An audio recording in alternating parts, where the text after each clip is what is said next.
दोस्तों, क्या आप जानते हैं कि 1965 की जंग के दौरान भारत ने सरगोधा पर हमला किया था?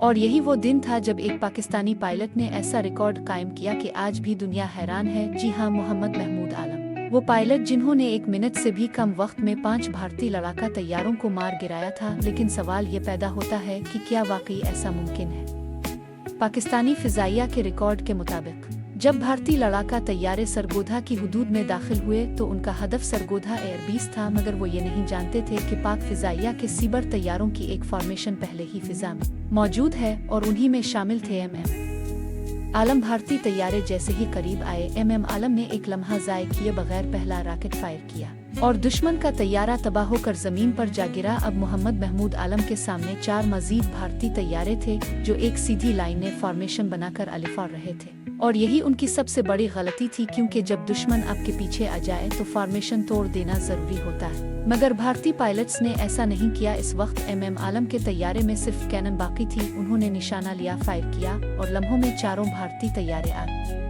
के शोलों में बदल गए। 5 तैयारे 1 ही मिनट के अंदर एक ही पायलट के हाथों। ये वो रिकॉर्ड है जो आज तक कोई नहीं तोड़ सका। ऐसी मजीद नक्शे और एनिमेटेड वीडियोस देखने के लिए इस रियलिटी को फॉलो करें।